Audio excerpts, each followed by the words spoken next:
समुद्र के तट पर एक वृक्ष पर उसका घोंसला था, वहां वो रहता था। और जो वृक्ष था वो एक मंदिर के परिसर में था, समुद्र के तट पर। तो गौरैया पक्षी ने अपना संपूर्ण जीवन मंदिर में जो भी प्रसाद आदि गिर जाता था या हवन आदि की सामग्रियां जो गिर जाती थी, उन्हीं को पाकर के उसने अपना पूरा जीवन निकाला।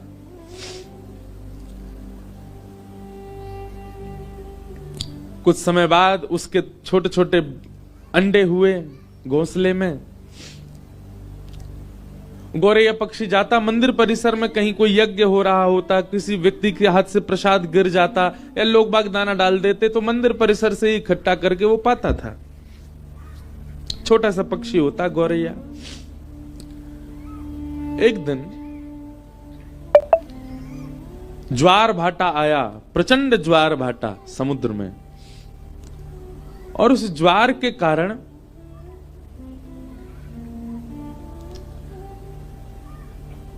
घोंसला जो वृक्ष के ऊपर था वहां तक लहरें आ गई समुद्र की, और वो घोंसला लेकर के समुद्र भीतर चला गया।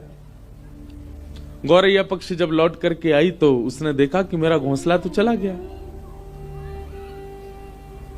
समुद्र के तट पर जाकर के समुद्र नारायण भगवान से हाथ जोड़ के प्रार्थना करने लगी। बोले, मुझे दिख रहा है मेरे बालक अभी तैर रहे हैं आपके ऊपर थोड़ी दूरी पर। मैंने कुछ बुरा नहीं किया, कुछ गलत नहीं किया, मेरे मन में किसी के प्रति दुर्भाव नहीं है। हे समुद्र नारायण भगवान, आप साक्षात भगवान के स्वरूप हो, मेरी प्रार्थना स्वीकार कीजिए, मेरे घोंसले वापस लौटा दीजिए। मेरे बालक निर्दोष हैं, अभी उन्होंने जन्म भी नहीं लिया। तो गौरैया पक्षी के उस भाव को सुन के, जिनके बालक डोल रहे ना बाहर, उनको खेलने तो दो, पर यूं क्या उन्हें थोड़ी शांति से है जाए। कोई के बालक नहीं है। मैया तेने खा ठानी मन में, बालक अपने छोड़ दिए वन में। अब बेचारी मैया यूं कह रही होगी, मैं काय कोट के जाऊं, जगह तो बड़ी मुश्किल से मिली। तो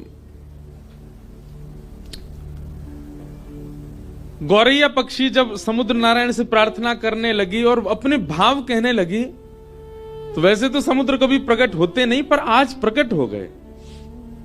और प्रकट होकर के समुद्र नारायण बोले हंसते हुए, गौरैया पक्षी, तुम मुझसे प्रार्थना तो ऐसे कर रही हो जैसे तुम्हारा कोई अस्तित्व है दुनिया में।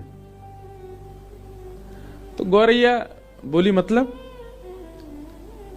बोले, जितने जीव पृथ्वी पर रहते हैं ना, उससे कई लाख गुना ज्यादा जीव मेरे अंदर रहते हैं।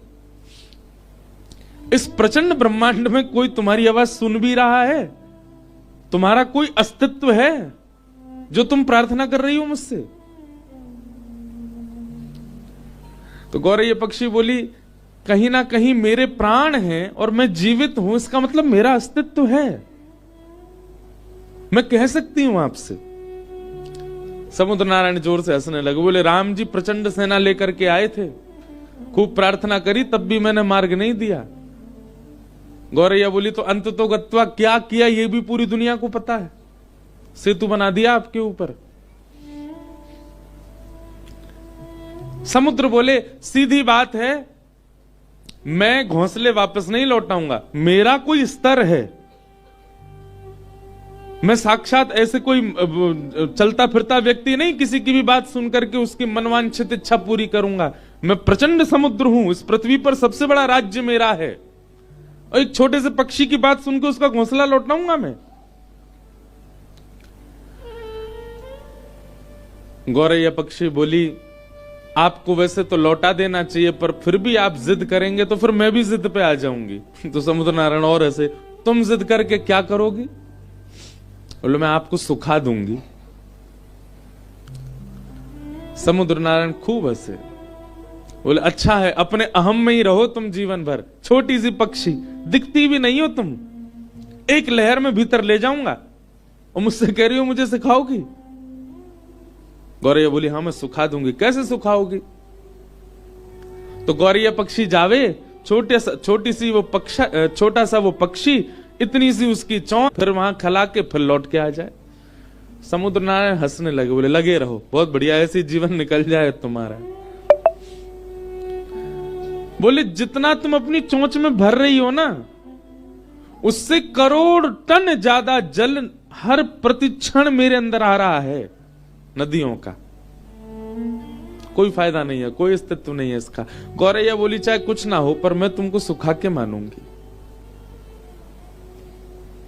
समुद्र नारायण बोले लगे रहो, हम जाते हैं। समुद्र प्रस्थान कर गए। और गौरैया लगी अपनी चोंच में भरे जल, फिर दूर जाके फिर खलावे, फिर लौट के आवे, फिर भरे जल, फिर दूर जाके खला के फिर आवे।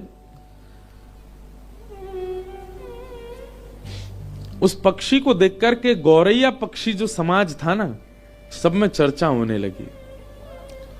और सब आपस में सोचने लगे हमारी प्रजाति की छोटी सी पक्षी, इसने कितना बड़ा बेड़ा उठाया समुद्र को सुखाने का, जो कि असंभव है, पर अपने हक के लिए लड़ रही है। हमें इसका साथ देना चाहिए। 2-3 दिन बाद देखते देखते 1 से 2, 2 से 200, 200 से 2 लाख, 2 लाख से 2 करोड़ गौरैया पक्षी हो गए। वहां विश्व भर के जितने पक्षी थे सब आ गए, सब अपनी चोंच में समुद्र का जल भरें और जाकर के खिला दें। समुद्र और हंसने लगे, बोले वाह, कर लो आप लोग अपना प्रयास। पृथ्वी पर जितने गौरैया पक्षी हैं सब आ गए समुद्र को खिलाने के लिए, लेकिन फिर भी कोई समुद्र पर फर्क तो पड़ना नहीं था। गौरैया पक्षी के इस प्रयास को देख करके अन्य पक्षी समाज ने भी विचार किया कि हैं तो ये भी पक्षी, हम भी पक्षी, हमें इनका साथ देना चाहिए। तो तोताओं का समाज, कबूतरों का समाज और जितने भी उड़ने वाले पक्षी हैं सब अपने अपने परिवार और समाज को लेकर के आ गए और सब लगे चोंच में जल भरे और ले जाके दूर खला में। उसमें करोड़ों अरबों खरबों की तादाद में पक्षी अपनी चोंच में जल भर भर के ले जा रहे हैं और दूर खिला रहे हैं। नारद जी पृथ्वी पर आए, बोले भैया ये क्या कर रहे हो आप लोग? बोले समुद्र को सुखा रहे हैं। नारद जी भी हंस रहे, बोले ये हो सकता है कभी? कभी नहीं हो सकता। समुद्र को कोई नहीं खिला सकता, कोई नहीं सुखा सकता। तब पूरी कथा नारद जी को बताई। बोले हम जानते हैं कि हम समुद्र को नहीं सुखा सकते, पर समुद्र का अहंकार हमको तोड़ना है। हम लगे, हम भले अपने प्राण त्याग दें, पर पीछे नहीं हटेंगे, करेंगे। नारद जी ने जब पूरी बात सुनी कि इस प्रकार गौरैया पक्षी के घोंसले ले गए और फिर समुद्र ने अहंकार में कहा कि तुम्हारा कोई अस्तित्व थोड़ी है, तुम्हारे लिए मैं घोंसले वापस थोड़ी करूंगा। जब प्रकट हो ही गए थे तो दे देने थे, लेकिन समुद्र ने अभिमान किया, जिसकी वजह से सारे पक्षी लगे उसको सुखाने में। नारद जी महाराज बोले यदि मैं इनकी सहायता कर दूं तो यह काम संभव हो सकता है।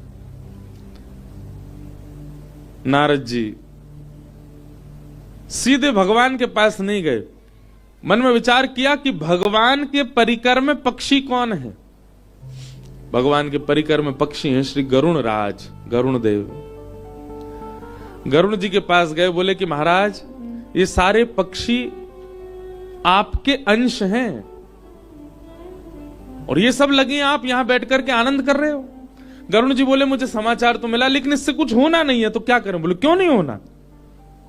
तुम ब्रह्मांड नायक को अपनी पीठ पर लेकर के चलते हो, क्या समुद्र के अहम को नष्ट करने के लिए तुम कुछ करवा नहीं सकते? गरुण जी भी सोच में पड़ गए।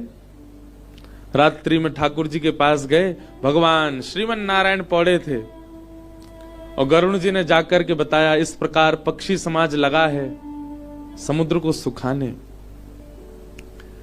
भगवान बोले हो तो सकता नहीं है, ये समुद्र कैसे सूखेगा? बोले ठाकुर जी आप जो चाह जाएं वो सब हो जाएगा। हम ये नहीं चाहते कि समुद्र सूखे, पर समुद्र का अहम नष्ट होना चाहिए। एक गौरैया पक्षी को उसने कैसे कह दिया कि तुम्हारा कोई अस्तित्व नहीं है? गरुण जी की बात सुनकर के ठाकुर जी भी बोले तो फिर क्या करना चाहिए बताओ? बोले नाथ आप यदि विचार मन बना लें केवल कि पक्षियों का मुझे संग करना है, अपने आप सब काम हो जाएगा। ठाकुर जी ने तुरंत अपने सुदर्शन जी को आज्ञा की जाइए और 12 सूर्य के समान प्रकाशित होकर के समुद्र को तपाना प्रारंभ। एक सूर्य की तपन से समुद्र उड़ करके बादल बन जाता है। कहीं आकाश में 12 सूर्य 12 सूर्य प्रकट हो गए तो समुद्र को सूखने में देर नहीं लगेगी। सुदर्शन चक्र जी ने भगवान के हस्त कमल से प्रस्थान करके और इतनी द्रुत गति से अपने चक्र को घुमाया कि 12 सूर्यों के समान तेज प्रकट हो गया, और घूमने के कारण उनसे निकलने वाला जो हवा का वेग था वो इतना तीव्र था कि वो पृथ्वी को भी उछाल सकते थे। आकाश में आकर के जैसे ही सुदर्शन जी ने अपने वेग को करना प्रारंभ किया और 12 सूर्यों के समान तेज प्रकट हुआ, जो समुद्र 100 वर्षों में उड़ करके कुछ बादल बना पाता था वो क्षण भर में उड़ने लगा।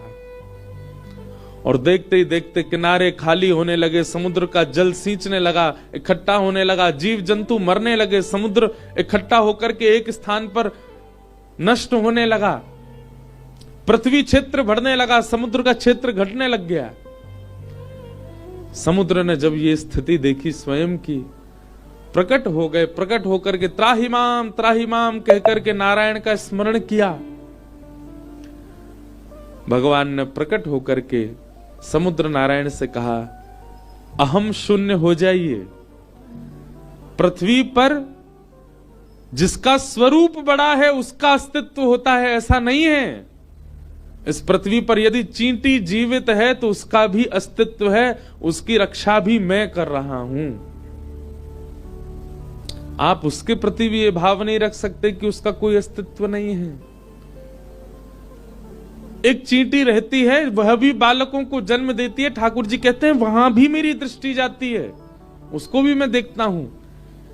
इसलिए समुद्रदेव, आप अपने विकसित रूप का अभिमान मत कीजिए। गौरैया पक्षी भले ही रूप में छोटी हो, पर उसकी निष्ठा और उसका कर्तव्य इतना श्रेष्ठ है कि वो आपको सुखाने के लिए तत्पर है, और उसकी निष्ठा कर्तव्य से प्रसन्न होकर के मैं भी उसका संग दे रहा हूं।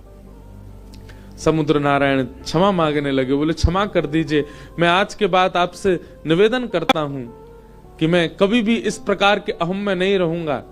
कोई भी कैसी भी वस्तु समुद्र के भीतर आवे, मैं सबको किनारे कर दूंगा, किसी को भी स्वीकार नहीं करूंगा। तब भगवान ने ही कहा कि पहले गौरैया का घोंसला लौटाओ, और फिर समुद्र नारायण जो कि इतने विशाल रूप के हैं, वे अपनी लहरों में गौरैया के उस घोंसले को लेकर के गए और गौरैया के चरणों में जाकर के अर्पित किया। सब पक्षियों के नेत्र सजल हो गए। ठाकुर जी सबकी सुनते हैं, सबकी मानते हैं, सबका भाव रखते हैं। बोलो भक्तवत्सल भगवान की। तो जिसके रक्षक स्वयं सुदर्शन चक्रधारी हैं, उसको कोई मार सकता? कोई कितना भी बलशाली क्यों ना आ जाए, वो कुछ नहीं कर पाएगा।